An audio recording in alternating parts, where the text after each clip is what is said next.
Ninawashukuru wanahabari kwa kutukaribisha.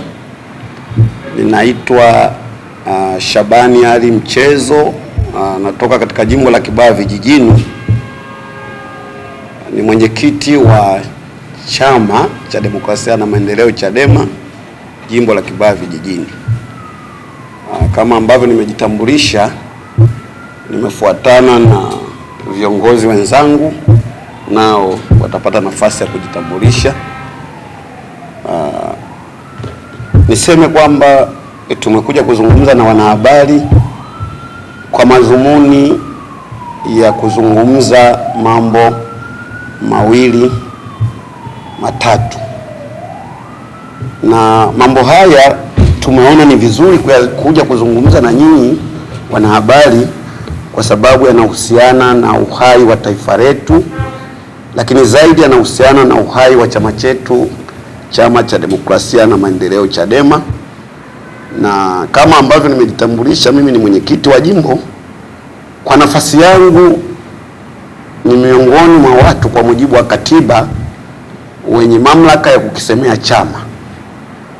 Kwa hiyo nimekuja kukisemea chama, kwa maana nimekuja kuwasemea wanachama wa Chadema wa jimbo la Kibaha Vijijini pamoja na viongozi wenzangu ambao wamebaki kule jimboni.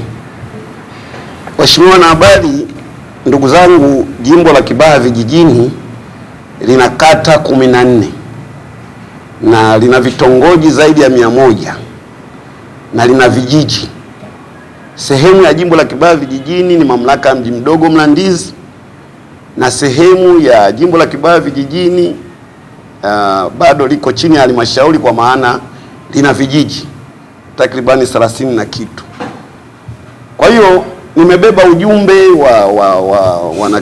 wa watu wa kijijini kule kwenye jimbo la Kibaha Vijijini. Nimebeba ujumbe wa wananchi wa vitongoji vilivyopo katika jimbo la Kibaha Vijijini zaidi ya 100 na kitu, na nimebeba ujumbe wa watu wananchi wanachama wa Chadema na wananchi kwa ujumla wa mamlaka ya mji mdogo Mlandizi.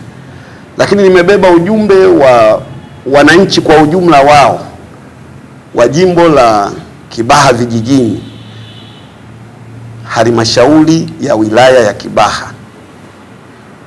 Halmashauri yetu ni miongoni mwa halmashauri 2 zinazounda wilaya ya Kibaha.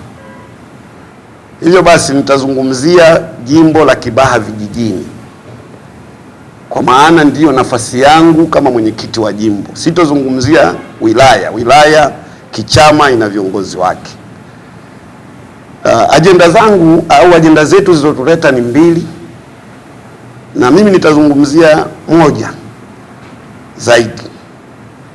Moja zaidi ninayozungumzia mimi ni kuhusiana na tuhuma ambazo katika taswira inayoendelea katika Jamhuri ya Muungano wa Tanzania, mikoa mbalimbali, wilaya mbalimbali, halmashauri mbalimbali. Lakini nirudi katika jimbo letu la Kibaha Vijijini, halmashauri yetu ya wilaya ya Kibaha, nao wananchi tuhuma hizi wamezisikia na kila mmoja amezipokea kivyake. Sasa kwa wananchi ni tatizo, lakini sio tatizo kubwa. Kwa wanachama wa Chadema wa jimbo la Kibaha Vijijini ni tatizo kubwa, kwa sababu tuhuma hizi zinakwenda kuchafua, na si kuchafua tu, kutishia uhai wa chama wa jimbo la Kibaha Vijijini, uhai wa Chama cha Demokrasia na Maendeleo Chadema kwa taifa letu, kwa sababu tuhuma hizi zinaelekezwa kwa makamu mwenyekiti wa taifa, sio makamu mwenyekiti wa mkoa, wa taifa. Ni kiongozi mkubwa na ni kiongozi namba 2 katika safu ya viongozi wa Chama cha Demokrasia na Maendeleo kitaifa, Mheshimiwa John Heche. Sasa sisi baada ya kuzisikia hizi, tumejaribu kufanya taratibu kama wanachama, kama viongozi wa Chadema wa jimbo la Kibaha Vijijini, lakini kwa bahati mbaya bado hatujapata uhakika kutoka kwenye ile structure ya uongozi wa chama.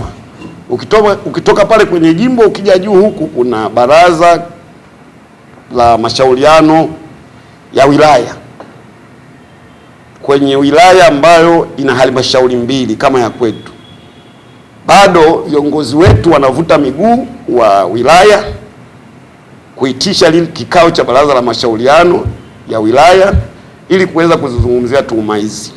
Lakini ukitoka ngazi hiyo ya wilaya, kuna ngazi ya juu, naye ngazi ya juu kwa mujibu wa katiba ya chama chetu cha Demokrasia na Maendeleo Chadema ina kikao kinachoitwa baraza la mashauriano la mkoa. Nako huko bado hatujapata nafasi ya kuitwa ili kwenda kuzungumzia swala zima la tuhuma hizi zinazomkabili makamu mwenyekiti. Na ukitoka hapo unaingia kwenye kanda kwa mujibu wa katiba ya chama chetu, na ukitoka kwenye kanda unaingia taifa. Na nimetaja vyombo hivyo vyote. Kama mwenyekiti mimi wa jimbo, mwenyekiti wa jimbo vile vile yeye ni mjumbe katika baraza la mashauriano la wilaya. Kwa halmashauri yetu ya wilaya yetu, wilaya ya Kibaha ina halmashauri mbili. Kwa hiyo kwa maana kama kuna halmashauri mbili, kuna chombo kwa mujibu wa katiba ya Chadema kinachoitwa baraza la mashauriano la wilaya, ambalo linaunganisha halmashauri zilizopo katika wilaya ile. Nimesema tuna halmashauri mbili. Kwa hiyo mimi ni mjumbe katika kikao cha baraza la mashauriano la wilaya, na ni mjumbe vile vile katika baraza la mashauriano la mkoa, na vile vile ni mjumbe katika mkutano mkuu wa taifa wa Chama cha Demokrasia na Maendeleo Chadema, kutafuta nafasi ya kuweza kupata uhalisia wa hizi tuhuma. Mpaka leo hii bado hatujapata nafasi hiyo kichama. Sasa tuhuma ni kitu ambacho kinachafua mtu binafsi anayekabiliwa na hizo tuhuma, lakini mbaya zaidi katika taasisi. Chama ni taasisi. Katika taasisi ya chama chetu, Chama cha Demokrasia na Maendeleo Chadema, kama ambavyo zilivyo taasisi nyingine, kama kuna kitu kinachoitwa tuhuma za mwanachama zinazohusiana na mambo ya chama, tuhuma zinazofanywa na kiongozi anatuhumiwa, ambazo zinahusiana na chama, hizi tuhuma si kitu cha kukidharau, kukiacha, kwa sababu taasisi sio mali ya mtu binafsi. Taasisi ni mali ambayo inahusisha maelfu, inahusisha malaki, inahusisha mamilioni ya watu. Ndani ya chama inahusisha viongozi, inahusisha wanachama, lakini chama cha siasa, hata wale ambao wako nje ya chama hicho kama wanachama, ni watu wa kawaida ambao si wanachama.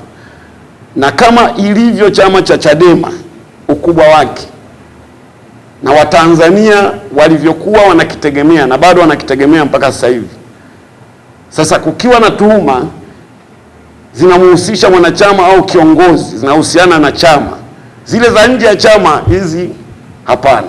Zile ambazo matendo yake yanakigusa chama, si kitu cha kuacha tukakaa kimya. Ndio maana tumeona kwamba si vizuri kukaa kimya.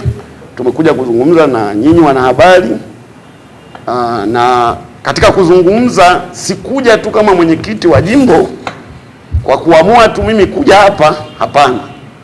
Tumekaa na viongozi wenzangu wa ngazi ya jimbo. Kuna baraza la wazee ndani ya chama chetu. Kwa mujibu wa katiba ya chama chetu, kuna baraza la wazee kila ngazi mpaka taifa. Mpaka kwenye jimbo kuna baraza la wazee. Kuna baraza la kina mama na kuna baraza la vijana wa chama. Na nimefuatana na mwenyekiti wa baraza la vijana, dada yangu hapa wa jimbo la Kibaha Vijijini. Huyu ndio mwenyekiti wa Bavicha, tunaita Bavicha, baraza la vijana. Kwa hiyo nimeona tuje tufikishe ujumbe. Sio sisi binafsi kama viongozi, tumebeba sauti za wanachama kutoka Kibaha Vijijini, wanachama wa Chadema.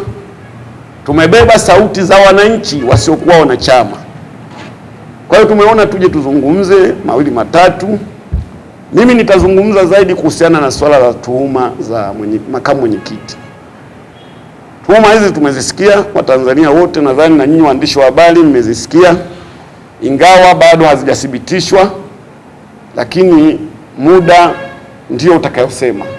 Kwa kawaida jambo lolote wakati ukifika ni lazima litakuwa dhahiri. Sasa nianze tu kwa kusema kwamba kiongozi wa aina ya Mheshimiwa Heche na kwa nafasi yake kama mwenyekiti wa makamu mwenyekiti wa chama, na haswa kwa kipindi hiki ambacho chama kinapitia katika wakati mgumu kutokana na Mheshimiwa mwenyekiti wa chama taifa Mheshimiwa Tundu Lissu hayupo kwenye ofisi za chama, yupo nje ya ofisi kwa kipindi kirefu kwa sababu ya tuhuma zinazomkabili, yupo gerezani. Sasa kwa utaratibu wa katiba ya chama chetu, makamu mwenyekiti ndiye anabeba dhamana ya chama, ndiye anayetakiwa kukiongoza chama. Sasa kama kuna tuhuma ambazo zinamgusa yeye rubani, kwamba tuna dereva lakini anaumwa, msaidizi wa dereva ameamua kuendesha gari ili kutupeleka kule tunakotakiwa twende, lakini sasa kwa makusudi labda au kwa bahati mbaya inaonesha kuna hali ya sintofahamu ya jinsi anavyoliendesha hilo gari, basi sisi abiria hatuwezi tukakaa kimya, ni lazima tuseme na tumuulize dereva msaidizi tatizo ni nini. Na kwa sababu Mheshimiwa Heche hayupo hapa katika ukumbi huu na hatuna uwezo wa kumuuliza kwa namna yoyote bila kupitia kwenye vikao vile vya kikatiba vya chama, itoshe tu kusema kwamba jambo muhimu kubwa kabisa, Mheshimiwa Heche naamini makamu mwenyekiti wa chama chetu cha Chadema tuhuma hizi ameshazisikia. Sasa sisi wa jimbo la Kibaha Vijijini, viongozi na wanachama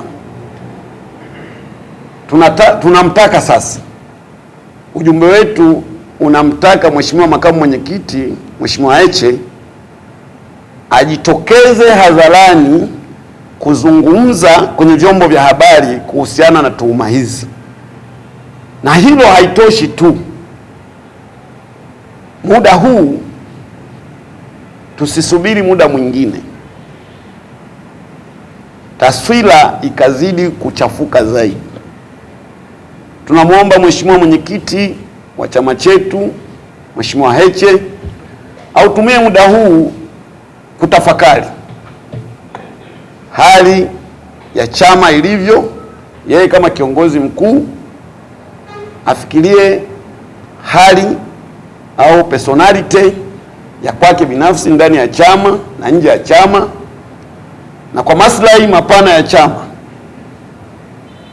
Basi itoshe sisi viongozi na wanachama wa jimbo la Kibaha Vijijini kwa Chama cha Demokrasia na Maendeleo Chadema tumuombe Mheshimiwa kiongozi wetu, ikimpendeza muda huu akae pembeni kwa mujibu wa katiba ya chama chetu, tuone ni jinsi gani tunakaa ili tuweze kuzungumza katika vikao vya ndani vya chama, tuweze kupata ukweli wa jambo hili, ikiwa ni njia ya kumsafisha au yeye binafsi kama kiongozi au njia ya kukisafisha chama chetu.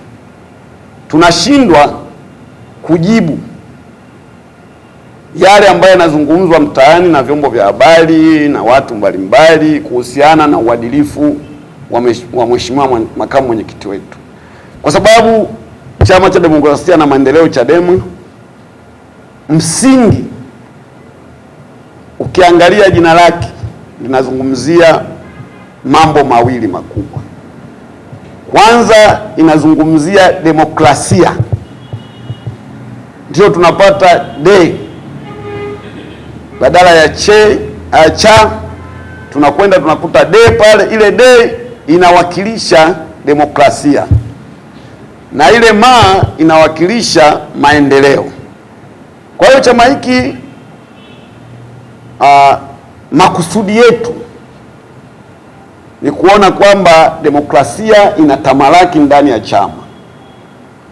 Tunahitaji kuona sisi wanachama wa Chama cha Demokrasia na Maendeleo Chadema wa Tanzania nzima, ukiacha jimbo la Kibaha Vijijini, nazungumzia Tanzania nzima, wanachama wanahitaji kuona chama cha Chadema kinakuwa na demokrasia kama ambavyo jina lake linaelekeza. Lakini mwisho wa siku tunahitaji kuona chama cha Chadema kinakuwa na maendeleo kama ile maa ya mwisho inayounda neno Chadema ilivyokusudiwa na inavyokusudiwa, na tutaendelea kukusudia hivyo. Tunahitaji kuona demokrasia ndani ya chama, tunahitaji kuona maendeleo ya chama chetu, lakini mwisho wa siku malengo makuu ya chama au malengo makuu ya taasisi yoyote mara nyingi ni kufanya vizuri. Sasa kwa upande wa chama cha siasa tuna malengo, Chadema ina malengo, na chama cha siasa chochote kina malengo, na lengo kuu, kuna malengo makubwa na malengo madogo madogo. Lengo kuu la chama cha Chadema, tukiacha vyama vingine na hata hivyo vyama vingine, lengo kuu ni kushika dola. Hivyo basi Chadema lengo letu kuu ni kushika dola. Kama lengo kuu ni kushika dola, hatuwezi kwenda kushika dola katika hali ambayo kutakuwa chama chetu kinakuwa na taswira mbaya. Takribani miaka 30 na zaidi ya sasa hivi, tangia miaka ya 92 baada ya kurejea mfumo wa vyama vingi, chama cha Chadema ni miongoni mwa vyama ambavyo vimepata usajili, tena usajili wa kudumu, na tunafanya shughuli zetu za kisiasa kwa kufuata katiba na sheria za nchi. Na pale kwenye mapungufu basi yapo, tunarekebishana, lakini tusingependa tuone kwamba tuna mapungufu makubwa. Lakini kipindi chote hicho tangia mwaka 92 siasa tunazozifanya ni kuzungumza na wananchi kuhusiana na swala la matatizo au makosa mbalimbali yanayofanywa na chama kinachotawala taifa hili tangia mwaka 1961. Tulikuwa na chama cha TANU mpaka mwaka 1977 tulipokwenda kubadilisha tukawa na Chama cha Mapinduzi CCM. Hadi leo bado kipo madarakani, na sisi Chadema tunataka siku moja kukiondoa Chama cha Mapinduzi madarakani ili Chadema tuchukue nchi, na tunataka tukiondoe kwa njia halali kupitia utaratibu wetu wa uchaguzi. Wananchi baada ya kuelewa nini malengo yetu Chadema, nini itikadi yetu Chadema, na nini ilani yetu ya uchaguzi Chadema inasema. Kwa hiyo tunafanya kazi hiyo ya kuwashawishi wananchi kuiondoa CCM kwa kuwaonesha wananchi kwa maneno kwenye majukwaa mbalimbali kwamba CCM wanakosea hapa, wanakosea hapa, na sisi wananchi mkishatupa ridhaa ya kuongoza taifa hili tutafanya hili, tutafanya hili. Sasa kinyume chake, kabla wananchi hao ambao tunawashawishi ili watuunge mkono kwenda kukiondoa Chama cha Mapinduzi madarakani ili Chadema tuchukue nchi hii tuongoze taifa hili, kunazuka tuhuma ambazo zinamhusu kiongozi wa ngazi ya juu ya chama. Sasa tuhuma hizi tukiacha bila kuzizungumzia, tutakuwa tunafanya kazi ambayo wananchi watashindwa kuelewa nini tofauti ya Chama cha Mapinduzi na nini tofauti ya Chadema. Sababu Chadema wanasema Chama cha Mapinduzi hakifai kwa sababu ya ABC, lakini jioni ya siku hiyo hiyo nayo Chadema inanyoshewa vidole. Kubwa ambalo tunalisema kwa Chama cha Mapinduzi miaka yote hii ni ubadhirifu na matumizi mabaya ya madaraka. Ubadhirifu wa mali za umma na matumizi mabaya ya madaraka. Sasa ndani ya Chadema nako makamu mwenyekiti wa chama anatuhumiwa kwa ubadhirifu wa mali za chama. Na ukishakuwa mbadhirifu, automatically maana yake ni kwamba ni matumizi mabaya ya madaraka. Kwa sababu kama unatumia madaraka vizuri, basi utakwenda kwa mujibu wa katiba. Katiba ndio inaongoza taasisi, ndio inaongoza chama. Sasa kama unaifuata katiba sawa sawa, huwezi kutuhumiwa.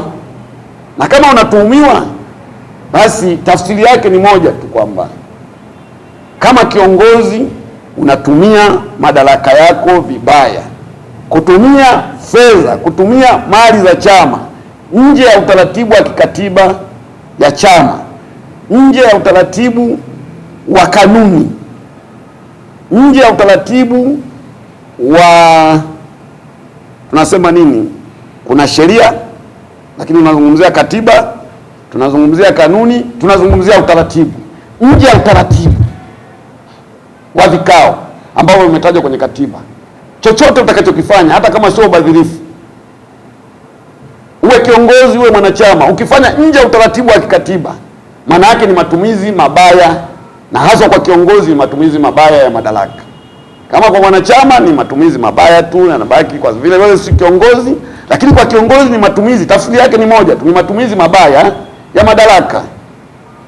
Huku kuna tuhuma za ubadhirifu wa mali ya chama, lakini tunazitafsiri tuhuma hizi kwamba ni matumizi, kama ni za kweli, ni matumizi mabaya ya madaraka. Mambo haya usiku na mchana kwa miaka zaidi ya 30 ndio mambo haya tunayowaambia wananchi kuhusiana na Chama cha Mapinduzi, kwamba wanafanya hivi, wanafanya hivi, kwa hiyo hawafai, wananchi tunaomba mtuchague na nini. Tunahitaji Chadema wananchi wachague madiwani, wagombea wa udiwani kutoka Chama cha Demokrasia na Maendeleo Chadema. Tunawahitaji wananchi wa Tanzania wachague wabunge ambao ni wagombea kutoka Chama cha Demokrasia na Maendeleo Chadema, na tunahitaji kuona kwamba hata mawaziri wanayekuja kuunda serikali wote watokane na miongoni mwa wale wabunge wa Chadema.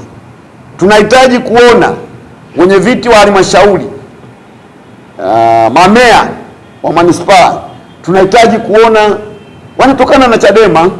Lakini mwisho wa siku tunahitaji kuona taifa hili linaongozwa na rais kutoka Chama cha Demokrasia na Maendeleo Chadema. Kwa hiyo ili wananchi watufikishe huko ambako tunahitaji kufika, basi wanachama wa Chadema popote pale walipo Tanzania, viongozi wa ngazi zote wa Chadema popote pale walipo katika Jamhuri ya Muungano wa Tanzania, kuanzia ngazi ya msingi, katiba yetu inatambua kwamba chama kinaanzia kwa mwanachama mmoja mmoja, lakini anawajibika kwenye msingi.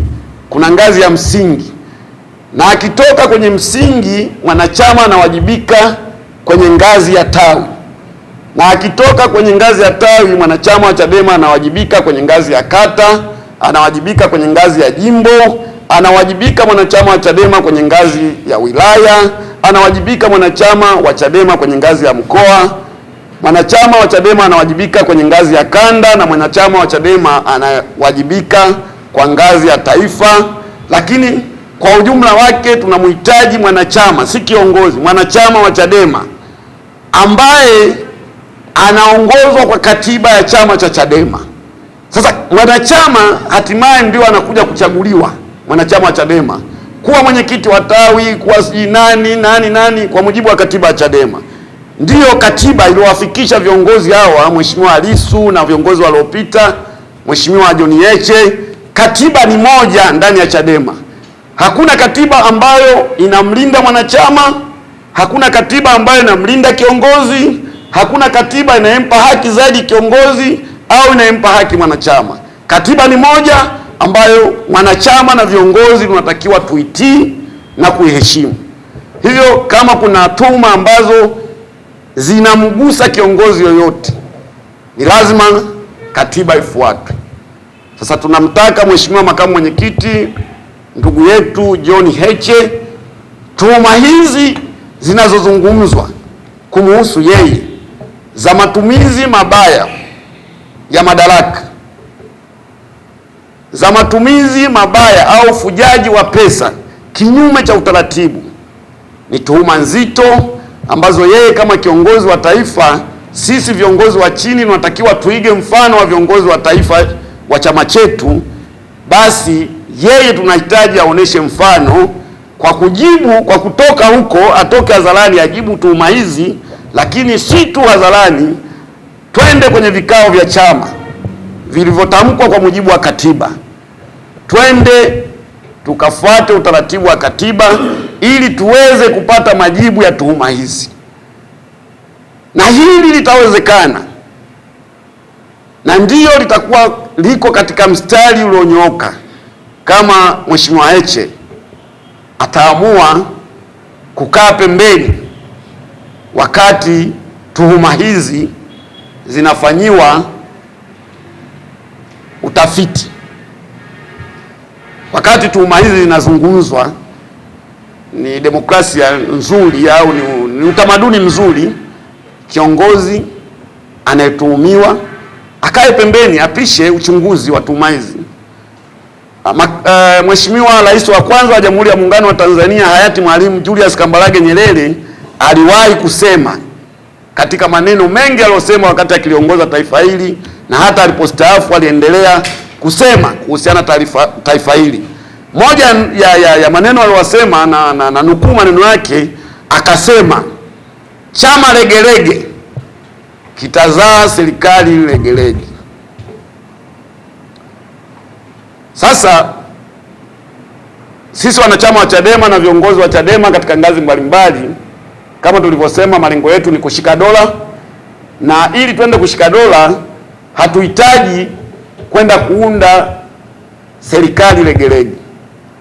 Tunahitaji kuunda serikali imara kwa ajili ya wananchi, kwa ajili ya Watanzania wote, serikali itakayetenda haki. Hatuhitaji serikali itakayekuja tu kuhubiri amani.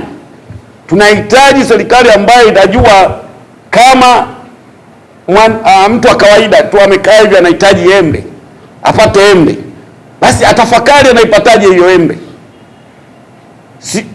Mimi naona itakuwa ni jambo la ukamilifu wa akili kama huyu mwananchi ambaye anahitaji kupata embe ataamua kutafuta ni jinsi gani ataipata hiyo embe kwa kupanda muembe kwanza, na baadaye akavumilia, hatimaye ule muembe ukaweza kuleta hayo matunda ili akapata embe. Nazungumza mfano huo kwa maana kwamba tunahitaji kuona amani ikitamalaki, lakini hatuwezi tukapata amani bila ya haki. Kama tunapata embe kwa kuwa na mwembe, basi twende kwanza tukapate haki, ili hiyo haki ndio ije kuzaa amani ambayo itakuwa amani ya kudumu. Sasa tunapozungumzia haki, tunazungumzia haki ya kila Mtanzania, tunazungumzia haki ya kila chama, tunazungumzia haki ya kila taasisi. Kwa hiyo kama jambo baya kwa linalofanywa na Chama cha Mapinduzi halitokuwa hilo baya, halitokuwa jambo zuri likitendwa na Chadema au likitendwa na chama chochote, itaendelea kubaki kuwa ni jambo baya. Kwa hiyo kama mabaya yanafanywa na Chadema, sisi wanachama wa Chadema hatusubiri wanachama wa Chama cha Mapinduzi waseme, au wanachama kingine au wananchi wengine. Tumekuja kusema, na tunasema kwa sababu sisi ni wanachama wa Chadema, tunasema ni kwa sababu sisi ni Watanzania, na tunasema kwa sababu sisi ni viongozi wa chama hiki. Kuna kitu hapa kinakuja, utamaduni wa kijingajinga unakuja hapa. Tunapojitokeza viongozi wa ngazi za chini kuzungumzia masuala ya vyama vyetu hivi, basi huada kuna vitu vinasemwa vya kijingajinga kwamba hawa si viongozi bwana wa Chadema, hawa sio wanachama wa Chadema, hawa sio wanachama wa chama fulani. Sisi ni viongozi wa Chadema. Mimi ni mwenyekiti wa jimbo la Kibaha Vijijini, na huyu ni mwenyekiti kutoka jimbo la Kibaha Vijijini, mwenyekiti wa vijana BAVICHA wa ngazi ya jimbo. Ni mwanachama na kiongozi, na huyu ni mwanachama na kiongozi, na ni Watanzania. Tuhuma zozote au ujinga wote unaweza ukaja ukajibiwa hapa, tukajibiwa hapa kesho na kesho kutwa kwamba hawa bwana si wanachama. Hizo tuhuma zipuuzwe. Ni tuhuma za kukingia humo ndani ya Chadema. Kuna watu wachafu watajaribu kukinga maovu. Kwa hiyo hizi tuhuma zipuuzwe za kuonekana kwamba sisi labda tumenunuliwa, labda sio wanachama wa Chadema na nini. Sisi ni wanachama halali wa Chadema na sisi ni viongozi tuliochaguliwa kwa mujibu wa katiba ya Chadema.